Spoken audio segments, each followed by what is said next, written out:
I'd like to tell you about the strangest secret in the world. Some years ago, the late Nobel Prize-winning Dr. Albert Schweitzer was being interviewed in London, and a reporter asked him, "Doctor, what's wrong with men today?" And the great doctor was silent a moment, and then he said, "Men simply don't think." It's about this that I want to talk with you. We live today in a golden age. This is an era that man has looked forward to, dreamed of, and worked toward for thousands of years. But since it's here, we pretty well take it for granted. We in America are particularly fortunate to live in the richest land that ever existed on the face of the earth, a land of abundant opportunity for everyone. But do you know what happens? Well, let's take 100 men who start even at the age of 25. Do you have any idea what will happen to those men by the time they're 65? These 100 men who all start even at the age of 25 believe they're going to be successful. If you asked any one of these men if he wanted to be a success, he'd tell you he did. And you'd notice that he was eager toward life, that there was a certain sparkle to his eye, an erectness to his carriage, and life seemed like a pretty interesting adventure to him.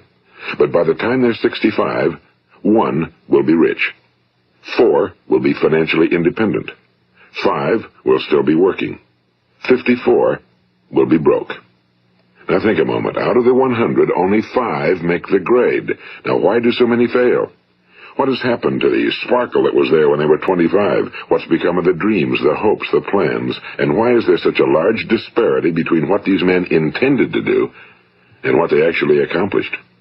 When we say about 5% achieve success, we have to define success. And here's the best definition I've ever been able to find. Success is the progressive realization of a worthy ideal. If a man is working toward a predetermined goal and knows where he's going, that man is a success. If he's not doing that, he's a failure. Success is the progressive realization of a worthy ideal. Rollo May, the distinguished psychiatrist, wrote a wonderful book called Man's Search for Himself. And in this book he says, the opposite of courage in our society is not cowardice. It is conformity.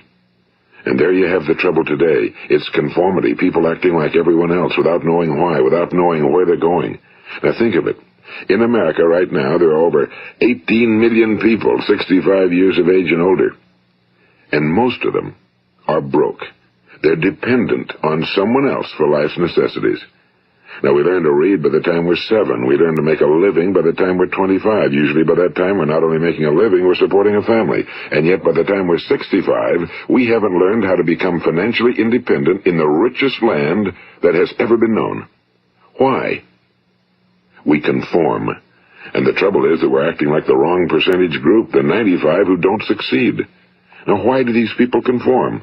Well, they really don't know. These people believe that their lives are shaped by circumstances, by things that happen to them, by exterior forces. They're outer-directed people. A survey was made one time that covered a lot of men, working men, and these men were asked, "Why do you work? Why do you get up in the morning?" 19 out of 20 had no idea. If you ask them, they'll say, well, everyone goes to work in the morning, and that's the reason they do it, because everyone else is doing it. Now let's get back to our definition of success. Who succeeds? The only person who succeeds is the person who is progressively realizing a worthy ideal. He's the person who says, I'm going to become this, and then begins to work toward that goal. I'll tell you who the successful people are. A success is the school teacher who's teaching school because that's what he or she wants to do. The success is the woman who's a wife and mother because she wanted to become a wife and mother and is doing a good job of it. The success is the man who runs the corner gas station because that was his dream. That's what he wanted to do. The success is the successful salesman who wants to become a top-notch salesman and grow and build with his organization. A success is anyone who is doing deliberately a predetermined job because that's what he decided to do deliberately. But only 1 out of 20 does that. That's why today there isn't really any competition unless we make it for ourselves. Instead of competing, all we have to do is create. You know, for 20 years, I looked for the key which would determine what would happen to a human being. Was there a key I wanted to know which would make the future a promise that we could foretell to a large extent? Was there a key that would guarantee a person's becoming successful if he only knew about it and knew how to use it? Well, there is such a key, and I've found it. Have you ever wondered why so many men work so hard and honestly without ever achieving anything in particular, and others don't seem to work hard and yet seem to get everything? They seem to have the magic touch. You've heard them say that about someone. Everything he touches turns to gold. And have you ever noticed that a man who becomes successful tends to continue to become successful? And on the other hand, have you noticed how a man who's a failure tends to continue to fail? Well, it's because of goals. Some of us have goals, some don't. People with goals succeed because they know where they're going. It's that simple. Think of a ship leaving a harbor, and think of it with the complete voyage mapped out and planned. The captain and crew know exactly where it's going and how long it'll take. It has a definite goal. Now, 9,999 times out of 10,000, it will get to where it started out to get. Now let's take another ship, just like the first, only let's not put a crew on it or a captain at the helm. Let's give it no aiming point, no goal, no destination. We just start the engines and let it go. I think you'll agree with me that if it gets out of the harbor at all, it will either sink or wind up on some deserted beach, a derelict. It can't go anyplace because it has no destination and no guidance, and it's the same with a human being. Take the salesman, for example. There's no other person in the world today with the future of a good salesman. Selling is the world's highest paid profession, if we're good at it, and if we know where we're going. Every company needs top-notch salesmen, and they reward those men. The sky's the limit for them. But how many can you find? Someone once said the human race is fixed, not to prevent the strong from winning, but to prevent the weak from losing. The American economy today can be likened to a convoy in time of war. The entire economy is slowed down to protect its weakest link, just as the convoy had to go at the speed that would permit its slowest vessel to remain in formation. That's why it's so easy to make a living today. It takes no particular brains or talent to make a living and support a family today. So we have a plateau of so-called security, if that's what a person's looking for. But we do have to decide how high above this plateau we want to aim.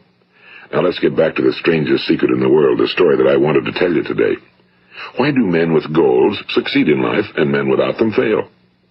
Well, let me tell you something which, if you really understand it, will alter your life immediately. If you understand completely what I'm going to tell you from this moment on, your life will never be the same again. You will suddenly find that good luck just seems to be attracted to you. The things you want just seem to fall in line, and from now on you won't have the problems, the worries, the gnawing lump of anxiety that perhaps you've experienced before. Doubt, fear, well, they'll be things of the past. Here's the key to success and the key to failure. We become what we think about. Now let me say that again. We become what we think about. Throughout all history, the great wise men and teachers, philosophers and prophets have disagreed with one another on many different things. It's only on this one point that they are in complete and unanimous agreement. Listen to what Marcus Aurelius, the great Roman emperor, said. A man's life is what his thoughts make of it. Disraeli said this, everything comes if a man will only wait. I've brought myself by long meditation to the conviction that a human being with a settled purpose must accomplish it, and that nothing can resist a will that will stake even existence for its fulfillment. Ralph Waldo Emerson said this, a man is what he thinks about all day long. William James said, the greatest discovery of my generation is that human beings can alter their lives by altering their attitudes of mind. And he also said, we need only in cold blood act as if the thing in question were real, and it will become infallibly real by growing into such a connection with our life that it will become real. It will become so knit with habit and emotion that our interest in it will be those which characterize belief.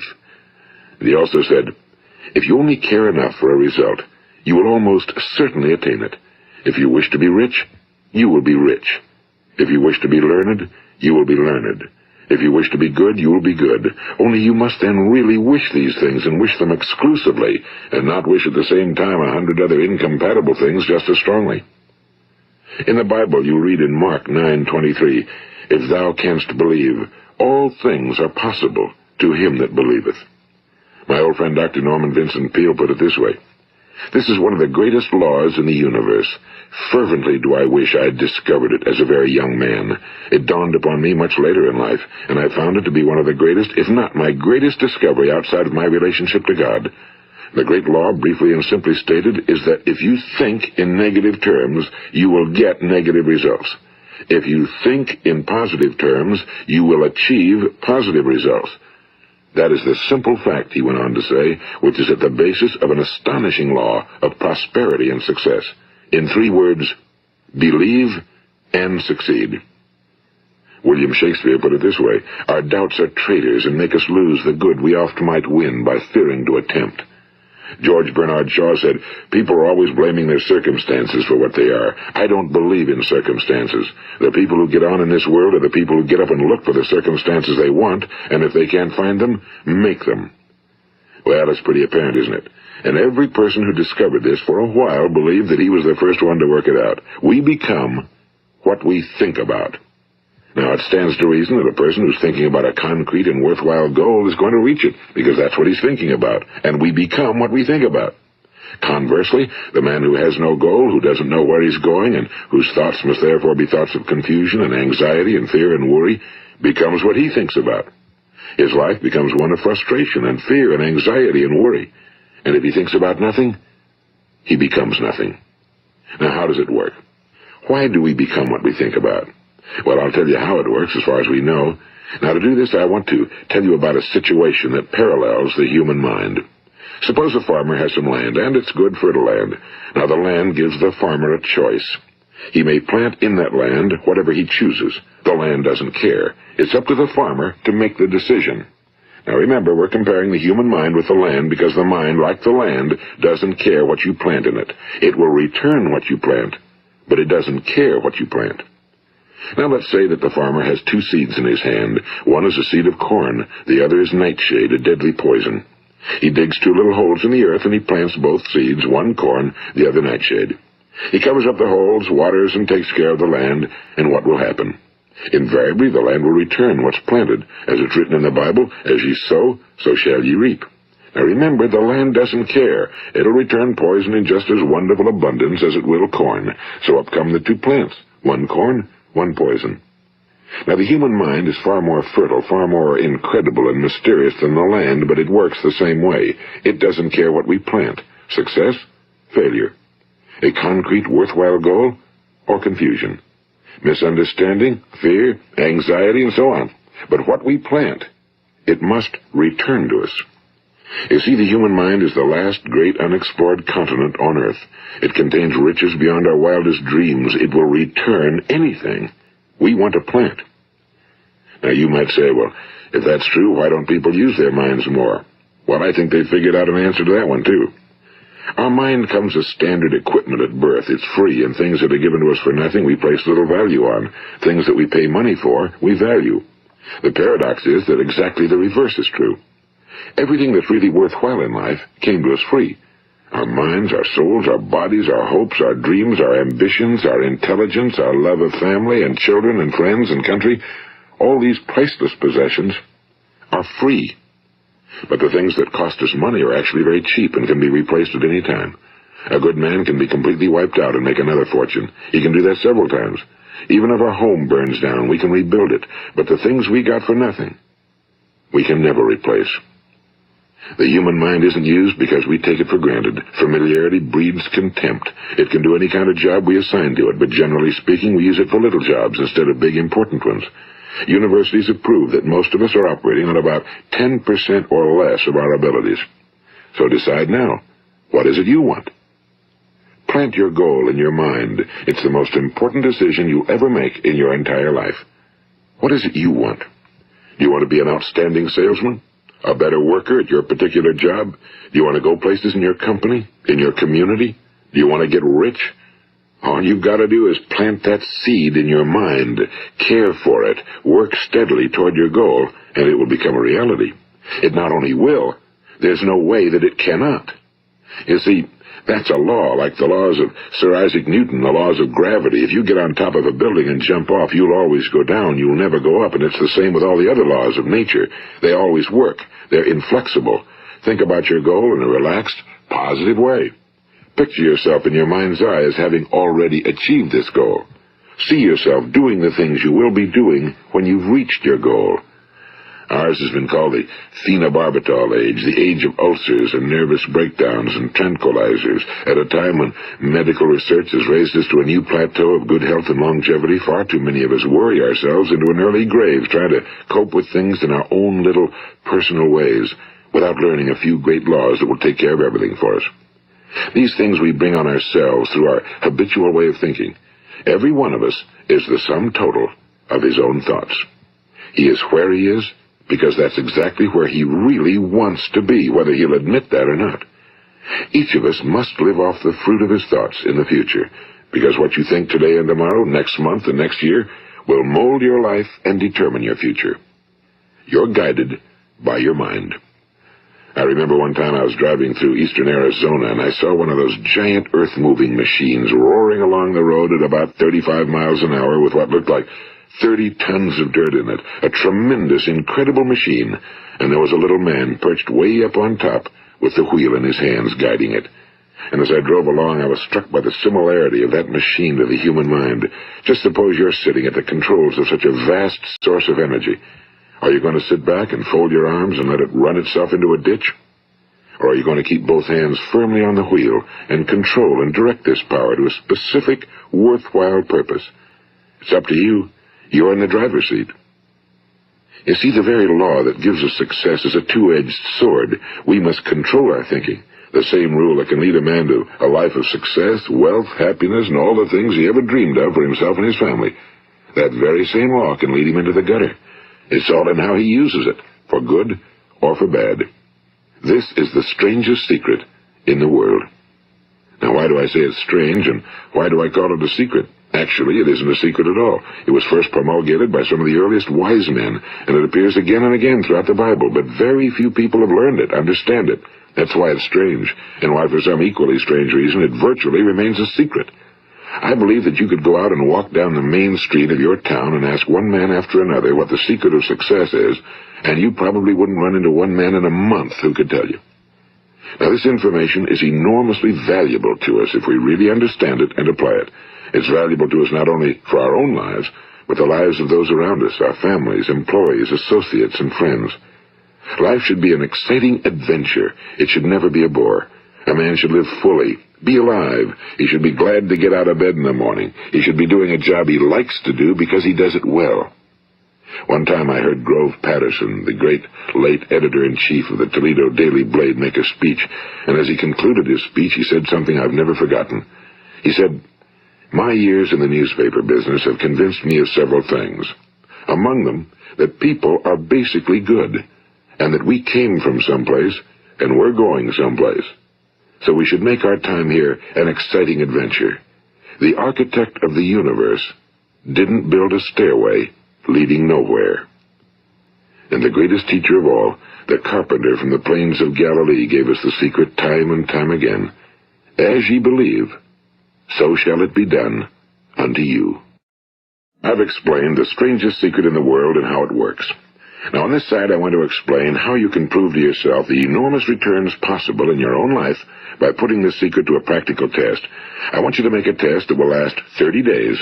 It isn't going to be easy, but if you'll give it a good try, it will completely change your life for the better. Now, back in the 17th century, Sir Isaac Newton, the English mathematician and natural philosopher, gave us some natural laws of physics which apply as much to human beings as they do to the movement of bodies in the universe. And one of these laws is that for every action, there is an equal and opposite reaction. Simply stated, as it applies to you and me, it means we can achieve nothing without paying the price. The results of your 30-day experiment will be in direct proportion to the effort you put forth. To be a doctor, you must pay the price of long years of difficult study.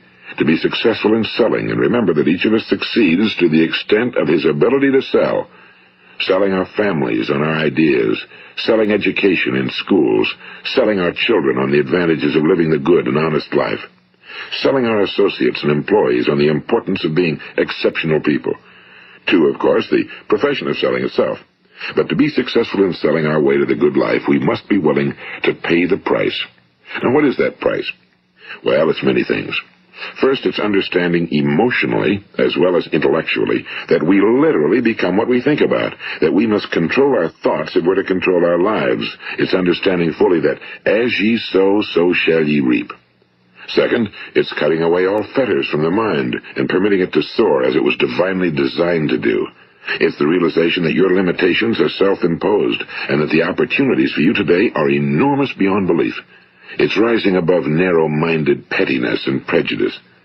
And third, it's using all your courage to force yourself to think positively on your own problem, to set a definite and clearly defined goal for yourself, to let your marvelous mind think about your goal from all possible angles, to let your imagination speculate freely upon many different possible solutions, to refuse to believe that there are any circumstances sufficiently strong to defeat you in the accomplishment of your purpose, to act promptly and decisively when your course is clear, and to keep constantly aware of the fact that you are, at this moment, standing in the middle of your own acres of diamonds, as Russell Conwell used to point out.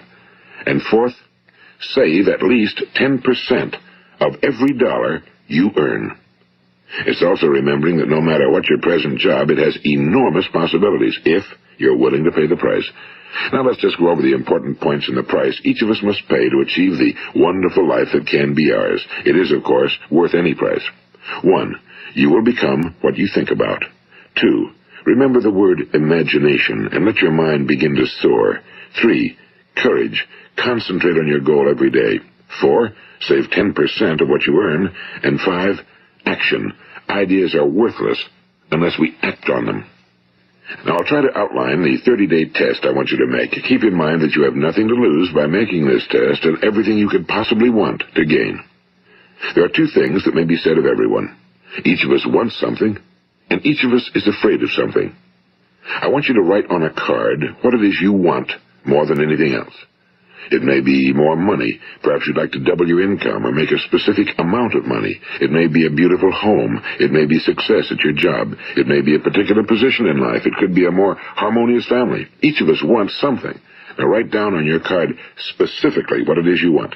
Make sure it's a single goal and clearly defined. You needn't show it to anyone, but carry it with you so that you can look at it several times a day. Think about it in a cheerful, relaxed, positive way each morning when you get up, and immediately you have something to work for, something to get out of bed for, something to live for. Look at it every chance you get during the day and just before going to bed at night. And as you look at it, remember that you must become what you think about, and since you're thinking about your goal, you realize that soon it will be yours. In fact, it's yours really the moment you write it down and begin to think about it. Look at the abundance all around you as you go about your daily business. You have as much right to this abundance as any other living creature. It's yours for the asking. Now we come to the difficult part. Difficult because it means the formation of what is probably a brand new habit, and new habits are not easily formed. Once formed, however, it will follow you for the rest of your life. Stop thinking about what it is you fear. Each time a fearful or negative thought comes into your consciousness, replace it with a mental picture of your positive and worthwhile goal. And there will come times when you'll feel like giving up. It's easier for a human being to think negatively than positively. That's why only 5% are successful. You must begin now to place yourself in that group. For 30 days, you must take control of your mind. It will think about only what you permit it to think about. Each day for this 30-day test, do more than you have to do. In addition to maintaining a cheerful, positive outlook, give of yourself more than you've ever done before. Do this knowing that your returns in life must be in direct proportion to what you give. The moment you decide on a goal to work toward, you're immediately a successful person. You are then in that rare and successful category of people who know where they're going. Out of every 100 people, you belong to the top 5. Don't concern yourself too much with how you're going to achieve your goal. Leave that completely to a power greater than yourself. All you have to do is know where you're going. The answers will come to you of their own accord and at the right time. Remember these words from the Sermon on the Mount, and remember them well. Keep them constantly before you this month of your test. Ask, and it shall be given you. Seek, and ye shall find. Knock, and it shall be opened unto you. For every one that asketh receiveth, and he that seeketh findeth, and to him that knocketh it shall be opened. It's as marvelous and as simple as that. In fact, it's so simple that in our seemingly complicated world, it's difficult for an adult to understand that all he needs is a purpose and faith. For 30 days, Do your very best. If you're a salesman, go at it as you've never done before, not in a hectic fashion, but with the calm, cheerful assurance that time well spent will give you the abundance in return you deserve and want. If you're a homemaker, devote your 30-day test to completely giving of yourself without thinking about receiving anything in return, and you'll be amazed at the difference it makes in your life. No matter what your job, do it as you've never done it before for 30 days. And if you've kept your goal before you every day, you'll wonder and marvel at this new life you've found. Dorothea Brand, the outstanding editor and writer, discovered it for herself and tells about it in her fine book, Wake Up and Live. Her entire philosophy is reduced to the words, act as though it were impossible to fail. She made her own test with sincerity and faith, and her entire life was changed to one of overwhelming success. Now, you make your test for 30 full days. Don't start your test until you've made up your mind to stick with it.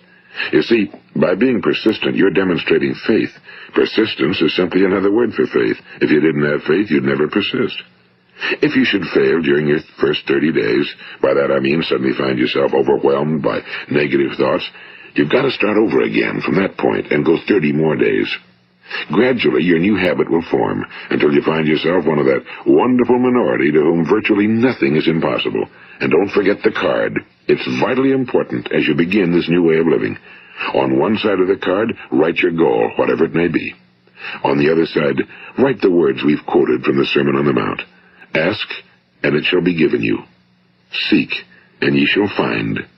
Knock, and it shall be opened unto you. Nothing great was ever accomplished without inspiration. See that during these crucial first 30 days, your own inspiration is kept at a peak. And above all, don't worry. Worry brings fear, and fear is crippling. The only thing that can cause you to worry during your test is trying to do it all yourself. Know that all you have to do is hold your goal before you. Everything else will take care of itself. Remember also to keep calm and cheerful. Don't let petty things annoy you and get you off course. Now, since making this test is difficult, some will say, why should I bother? Well, look at the alternative. No one wants to be a failure. No one really wants to be a mediocre individual. No one wants a life constantly filled with worry and fear and frustration. Therefore, remember that you must reap that which you sow. If you sow negative thoughts, your life will be filled with negative things. If you sow positive thoughts, your life will be cheerful, successful, and positive.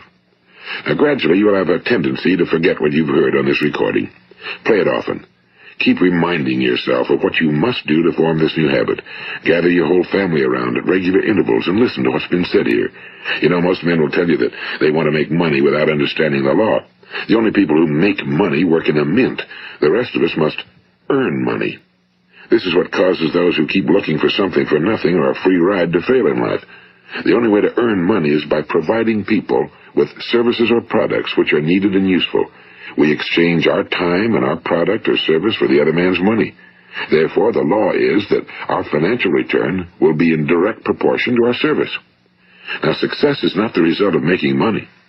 Making money is the result of success, and success is in direct proportion to our service. Most people have this law backwards.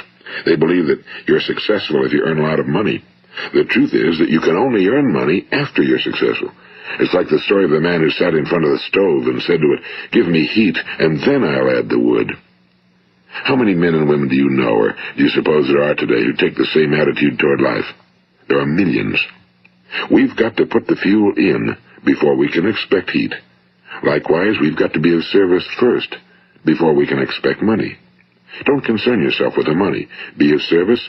Build, work, dream, create. Do this, and you'll find there's no limit to the prosperity and abundance that will come to you. Prosperity, you know, is founded upon a law of mutual exchange. Any person who contributes to prosperity must prosper in turn himself. Sometimes the return will not come from those you serve, but it must come to you from someplace, because that's the law. For every action, there is an equal and opposite reaction. As you go daily through your 30-day test period, remember that your success will always be measured by the quality and quantity of service you render, and money is a yardstick for measuring this service. No man can get rich himself unless he enriches others. Now, there are no exceptions to a law. You can drive down any street in America and from your car estimate the service that's being rendered by the people living on that street. Had you ever thought of this yardstick before? It's interesting. Some, like ministers and priests and other devoted people, measure their returns in the realm of the spiritual, but again, their returns are equal to their service. Once this law is fully understood, any thinking person can tell his own fortune. If he wants more, he must be of more service to those from whom he receives his return. If he wants less, he has only to reduce his service. This is the price you must pay for what you want. If you believe you can enrich yourself by deluding others, you can end only by deluding yourself. It may take some time, but just as surely as you breathe, you'll get back what you put out. Don't ever make the mistake of thinking you can avert this. It's impossible. The prisons and the streets where the lonely walk are filled with people who tried to make new laws just for themselves. We may avoid the laws of man for a while, but there are greater laws that cannot be broken. An outstanding medical doctor recently pointed out 6 steps that will help you realize success. 1. Set yourself a definite goal. 2. Quit running yourself down. 3.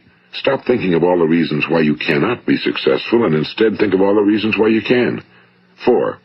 Trace your attitudes back through your childhood and try to discover where you first got the idea you couldn't be successful, if that's the way you've been thinking. 5. Change the image you have of yourself by writing out a description of the person you would like to be. And 6. Act the part of the successful person you have decided to become. The doctor who wrote those words is a noted West Coast psychiatrist, Dr. David Harold Fink. Do what the experts since the dawn of recorded history have told you you must do. Pay the price by becoming the person you want to become. It's not nearly as difficult as living unsuccessfully. Make your 30-day test, then repeat it again, and each time it will become more a part of you until you'll wonder how you could ever have lived any other way. Live this new way, and the floodgates of abundance will open and pour over you more riches than you may have dreamed existed. Money? Yes, lots of it. But what's more important, you'll have peace. You'll be in that wonderful minority who lead calm, cheerful, successful lives. Start today. You have nothing to lose, but you have a whole life to win. This is Earl Nightingale, and thank you.